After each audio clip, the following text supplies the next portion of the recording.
Hello, my name is Janice B. Gordon. This is Scale Your Sales podcast.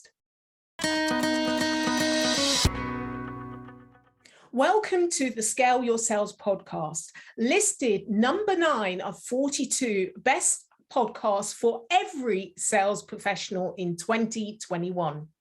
I am Janice B. Gordon, the customer growth expert, recommended by LinkedIn as one of 15 innovative sales influencers to follow in 2021.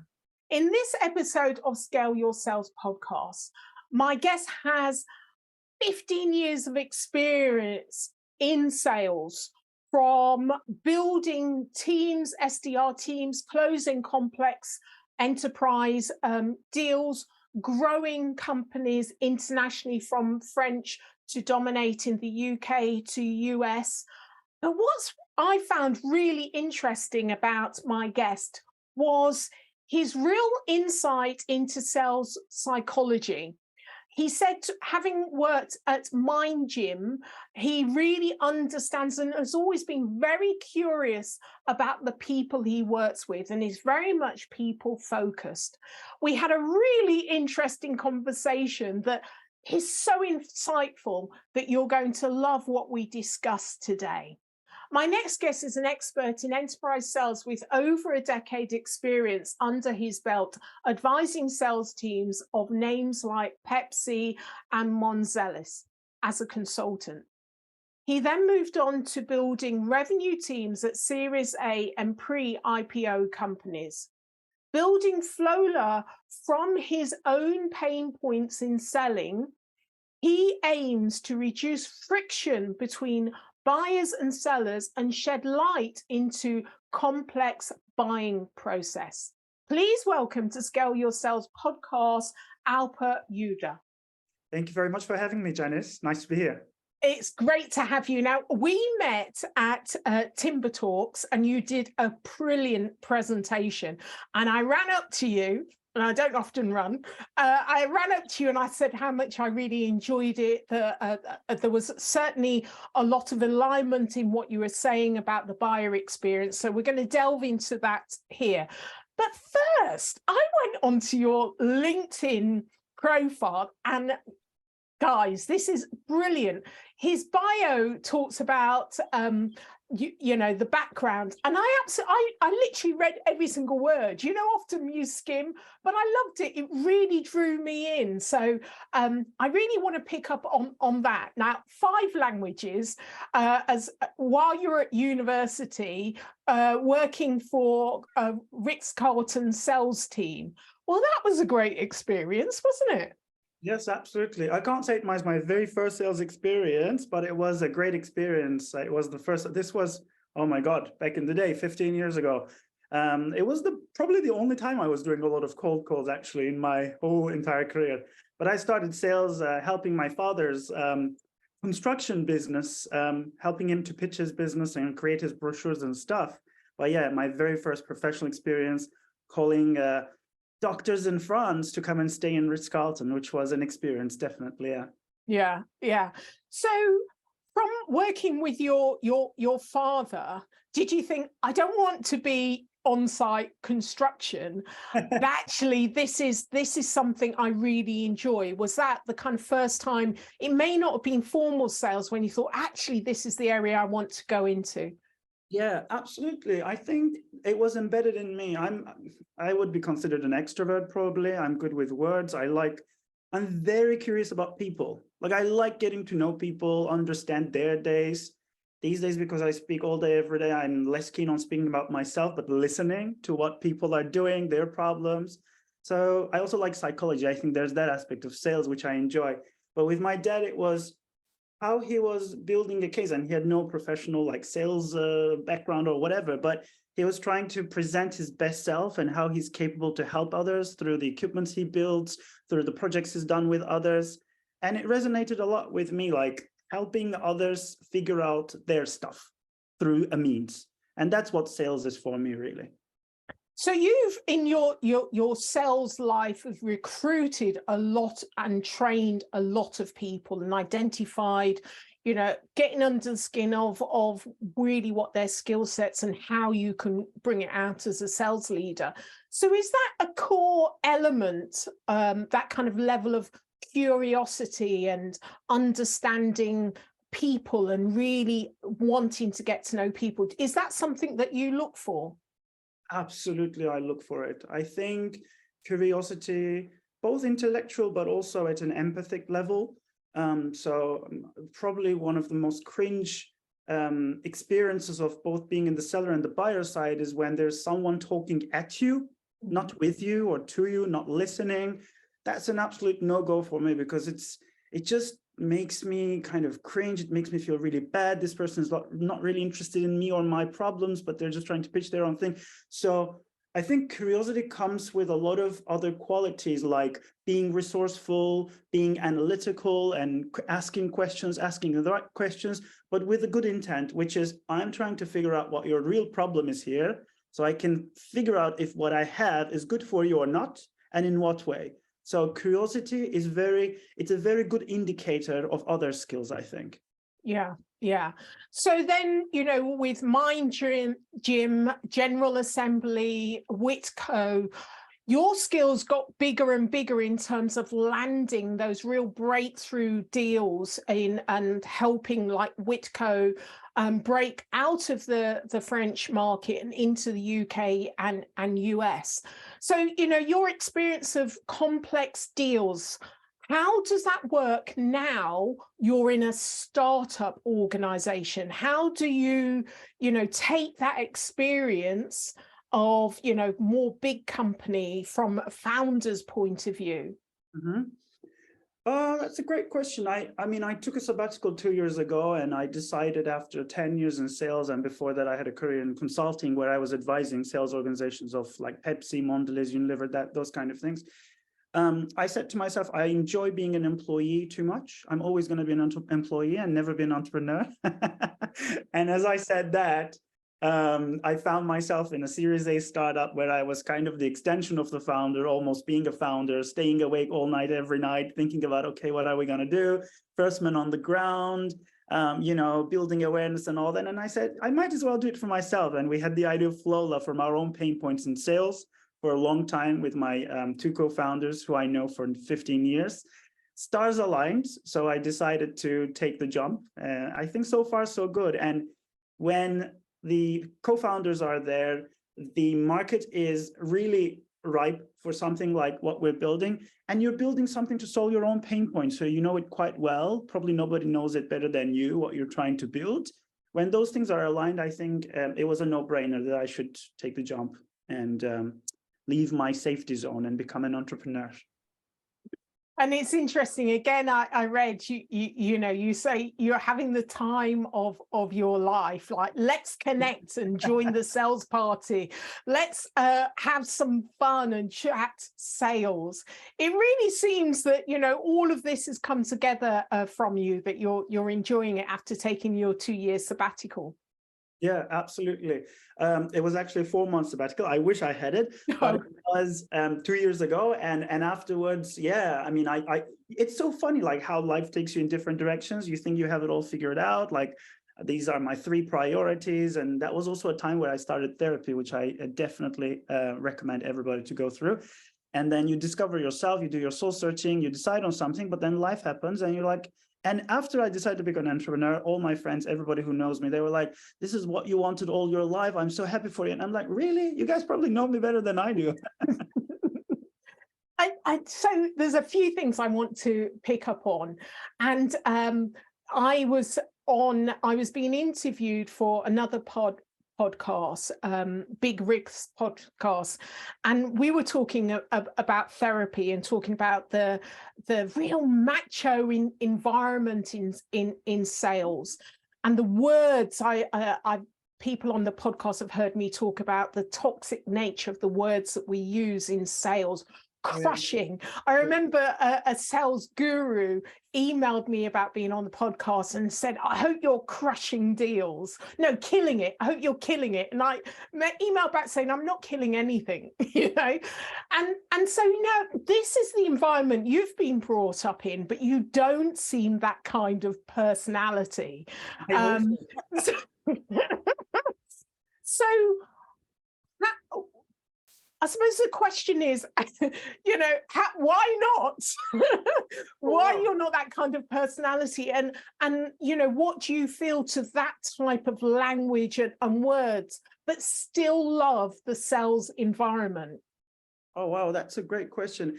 There's still things we love from that world and we can take and adapt, I think. But I think inclusion really matters. You know, when I used to work at MindGym and we used to run a lot of psychology-based trainings, and that was, you know, I was trying to work with banks and organizations where toxic culture is quite prominent and trying to change the culture then. And one of the things that was really cool for me to learn was just create awareness in the other person, because we all at some point in our lives feel excluded. We all feel like sugar. We all are put into that position of, you know, in groups and out groups and all of those kind of toxic behaviors. It's not like there's always a victim and a perpetrator, but I think we all go through those things. And it's important that we all realize. So what was the last time you excluded somebody? How did that make you feel? There's research that shows that it's the same kind of physical pain that we feel when we're excluded in an environment. So the reason I keep going back to that exclusion is I think those kind of language create in-groups and out-groups in teams, which is ultimately detrimental to the overall success. Resilience, strength, those are really important skills in sales. And don't get me wrong, like it's not for everybody. You know, you have to be tough. You have to be tough in that your psychological state has to be quite stable. But we're at the end of the day, we're all human beings. And at some point I go through bad days. I don't feel like working for 2 days. I feel like taking a walk or whatever. So those things happen to all of us. At the end of the day, what's important is to build resilience and strength, but not to confuse that with just misogynistic stereotypes of what strength is. Because, you know, if you think about that, like women are probably, because of what nature have turned women into with birth and like everything that you guys have to go through every month, that's strength there, you know, like going to work in that kind of pain. I didn't think we would be talking about these things in the podcast, sorry. But you make me think, because those values need to be recognized in a more aware way. And we shouldn't say like just being macho is strong. It is not. It's quite the opposite. Sometimes it's just to shadow something or to hide something. And, you know, there's a lot of bullying in the culture because we accept this language that we use. And yeah, I'm like that. I do bring out a different kind of conversation, which is great. I like that conversation even more, so. Yeah, well, do you know what I was thinking when you were talking? Oh my God, how did you get to be so wise? Because when you talked about, oh, you know, the 15 years, I'm thinking, gosh, he doesn't know how old I am. You know, it's kind of double that really in But yeah, it's just I find you very insightful, and I think I'd be running up to you again after just landing what you've just said. So so let's talk about Flola and why now. Where you think the real gap is that you wanted to fill. I know it came out of your own background, but you may have experienced something, but you often have to educate other people on this gap. So tell me more about that. Yeah, I think if for people who are in sales, in revenue roles, whether it is like actual selling, front office, sales rep, or client success, marketing, all of those roles, there are certain things that we feel because we all work together as a team. So some of the pain is felt by everybody, more to a certain extent and less by others. So in sales, you know, we all feel the pain of being ghosted. We're all trying to create engagement. We're all trying to figure out, you know, how we can sell better, more, right? Those are things that are top of mind for everybody. But doing that is really complex and difficult. You know, an average deal might include 100 emails, 50 stakeholders. You're trying to bring together different people from IT, finance on one page. So you're trying to build consensus from that very first contact onwards. Long story short, it's very painful, very difficult, very complex for the seller. Well, you know what? There's research that shows it's even worse for the buyers. And I always think about, you know, some of my worst buying experience where I am having to chase the salespeople for the right information when they're overwhelming me with all the wrong information. So there's research that shows that actually like 80% of buyers will suggest that the experience of buying for them was either too complex or too painful in the last 6 months of buying, especially for B2B. All of those reasons led me to think, okay, if there is a bit of a nebulous problem here, so how do we sort it out? Like for me, it was one single link where the buyer and the seller can come together. They have more visibility, more transparency, more collaboration, and more importantly, no one feels as much left in the dark. There's hand holding from each side. There is holding to account from each side. And what it means is, of course, it improves win rates and it helps you to unblock stalled deals or progress the deal from one stage to the other. Because while you know, your buyer is being spammed by 100 mails in their inbox and not checking the critical information that you shared with them, they're going to chase you back in 3 weeks saying like, why didn't you send me that? And you'll be like, I actually sent you that, da, da, da. You know all of that. So let's figure all that out. So how does it work? How does that happen? Because you've got 100 stakeholders on one side, and so there's one portal where all of that information is disseminated, and you can view what they see and what they're spending time on. And so if you've got new people, the information is shared. Can you also view that as well? So yes, just give me the kind of logistics of how it all works. Yes, I can talk to you about Flowla, but I think for any salesperson, the takeaway should be here. What you need to start recognizing is it's no longer 2010. 85% of sales actually happens when the sales rep is not in the room or not engaging with the buyers. 85% of sales, there's Gartner research that shows 5 to 17% of a deal's time is actually being spent with the salesperson. So everything else is happening when you're not in the room. So your champion is trying to pitch your narrative. Your champion is trying hard to figure out information. They're trying to not look bad with their stakeholders when they're making a buying decision with you as opposed to others, because 6 months ago they bought from a competitor and, you know, adoption was 0. So now they're in the spot and they have to figure things out. So in summary, there is 3 things that we figured that the buyers want. If I can, very simply, those are, we call them 3 A's: availability, autonomy, and authority. Those are what the buyer wants. And you have to keep that in mind. Should I go a little bit in depth? Yeah, please. Okay. So availability is this: no longer withholding information from the buyer. You know, if it's pricing, if it is case studies, everything has to be available, because your buyers will not progress. I have a lot of SDRs who complain about ghosting and outreach, and whenever they can engage the buyer, the first thing the buyer asks is, can you send me some information on this and that? They want all the information even before taking a meeting with you. So why are you withholding information during that sales process? 1. 2, autonomy. As I said, they don't want to depend on the salesperson, so they want to do things at their own time, own pace. And 3, authority, which means buying, as I just mentioned, is a risky process. There's risk involved. There's fear involved for the buyer. So what you need to do is to make sure that your champion builds authority with themselves about your product, about your solution, and then with the other stakeholders when you're not in the room. So in order to enable those things, you need the 3 selfies, which is Flowla's, what Flowla provides. And those are, you need to provide a self-paced buying experience. You need to provide a self-served buying experience, so everything is in one place, one single link, so your buyer is not lost. And you need to provide a self-empowered buying experience, which means your buyer feels empowered to be able to pitch your narrative, your product, when you're not in the room. So you need to provide them with the documents, the assets, the conversations, Q&A, calendar links, e-signature, whatever it is, all in one single link. That's what Flowla does for the buyers. So I can imagine that the SDR, the salesperson, is nervous about this because they feel they're losing control. Now, you and I know sellers have no control. It's the buyers that have all the control.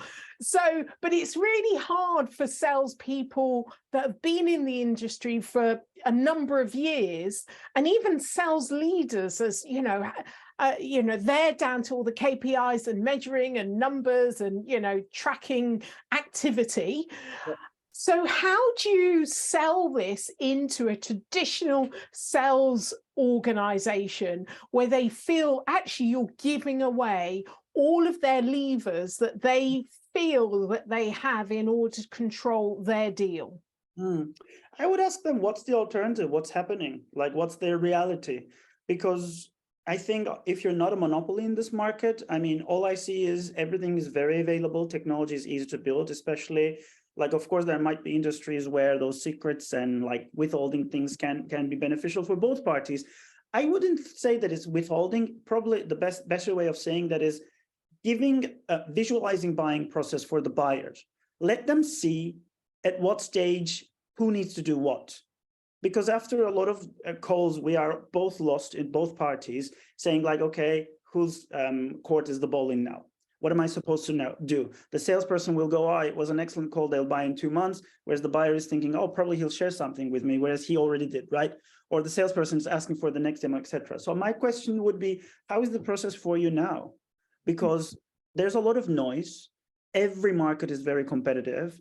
There is 20 competitors for every product. So if you're not providing them, your competitor will be providing them and they will win. It's actually what's happening with some of our users at the moment. We have clients who use us for a variety of reasons, but one of them, for example, realized that selling their tool, which is like an onboarding tool, is quite a complex process for both parties.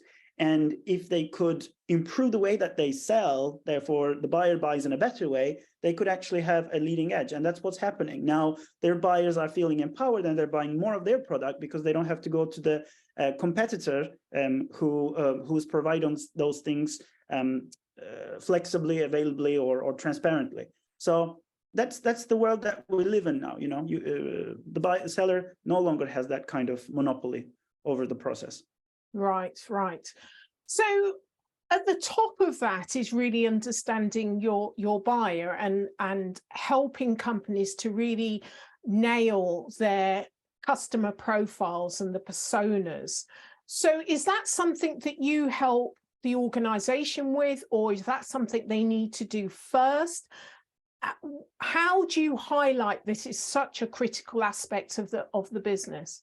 Oh, that is such a great question, and we are in the process of doing that. Obviously, we're a startup, so for us, it's figuring out like who is the right ICP, who is the persona, and I think the only way to stand out in these days, where it's very competitive, budgets being slammed, etc., is to know your client better and better and focus, rather than diversify, which might be the strategy which people generally go with. So what we try at Flowla is to understand our customer profile better. We have very close relationship in terms of, we don't call it client success, but client happiness. So we try to make sure that our clients are happy, they're giving us the right feedback, we're building together with them. Even more importantly, how our tool, for example, has been helping us to do that from the get-go is after every call, we will send a follow-up flow to our clients with a few steps, which will explain what is Flowla, who else uses it, for what. Here's a calendar link, you can book another call with me. Here's the payment link if you decide to pay for it, etc., all in one link. So we eat our own dog food, obviously. But one thing which is really critical, especially from the get-go, I realized is because I get the insights, I get to see what people are looking at. When we aggregated the data of around 500 flows that we shared, it was quite clear that people were checking anything that is about pricing and anything that's about social credit. So because sales is, as I said, like fear is a big part of buying. So fear of missing out is there, but fear of also like sucking at your buying decision is there too. So a lot of people want to feel reassured that other people are also using Flowla, that this is a legit product, that it is safe, etc., etc. So then we double down on our social credit or social proof kind of material, which meant that we could engineer it for our ICP even better. And in doing so, there are some verticals that shape up for us, like HR tech, ed tech. Those are really big users of Flowla. And the way we approached those clients' problems was understanding what they're interested in more and more. That's interesting. So now you have the data to back that up as to what this vertical is more interested in and why, and also comparing the different verticals as well. Really interesting data and insight. Yeah. Wow, we've covered a lot. So I'm just going to ask you what one, because we've covered so much. There's so much information, and in fact, I'm going to get you on again at some point. So what tried, because I'm learning from you, which is amazing. It's really, I love it. I love it. Me too. I'm learning from you a lot. So what tried and tested strategy would you offer listeners in order to scale their sales? Oh, wow. Oh, that's a tough one. Each their own, but I think one thing that I've learned, and my co-founder and our CEO Adam is really good at this, and he's been a kind of a helper for me or mentor, is to really focus, which is really the hardest thing. You know, I want to do everything all the time, all at once, like the Oscar-winning movie. I think a lot of people are doing the same thing. So for me, it's really hard to just say, okay, I'm going to do this thing this week, and I'm just going to do that. It's really hard for me. But if I were to do it all over again, I would probably try to stay focused, nail one thing. And one thing that I realized with a lot of companies at every stage is they try to hire people to save them. I've seen it at Series A, Series B, D, post-IPO. Everyone's always looking for a savior. And I'm always looking for a savior, just like everybody else. But I realize you're going to save yourself. So you need to figure out things before you hire somebody. You need to figure out what you want to achieve with them before you hire somebody. So try to get a crack on things. I didn't use social media so extensively. I didn't really know much about marketing before starting Flola. Or tech, you know, the engineering side of things. Building a product, it's the very first time I'm doing in my life. I'm lucky my co-founders, it's their whatever, fourth, fifth. But those are things you need to learn, get a crack on as a founder first, and then you hire somebody. I think that's a really interesting point, because it's the mistake. I'm an advisor on an accelerator program, and always founders want to hiring a salesperson, which is often a disaster. They have no idea what sales is, and they have no idea what the salesperson should do, and they pay an absolute fortune for someone that is well established in a larger company that doesn't have the skill set to actually work with in a startup and create a process. So it's a disaster. So I think that's a brilliant point as a founder. You've got to go through the learning curve yourself before you can teach someone else to do it. And also, sales is different depending on what industry, who is your ICP. It's not one sales process. It's going to be uniquely different for you and your buyer. And so you have to learn what that is, you know, what is the model, what is the benchmark before someone else rinse and repeats it. So I totally agree with you. So if you're on a desert island, Alper, on your own, because lots of people cheat here, on your own, what will be the one thing you take with you? I mean, it's probably a silly thing to say, but I would take my phone for a myriad of reasons. But for music, probably, if there's no reception. If I have a second answer, I will say my ear plugs really helps with the sleep. And I imagine there'll be a lot of noise of wild animals and crickets and stuff.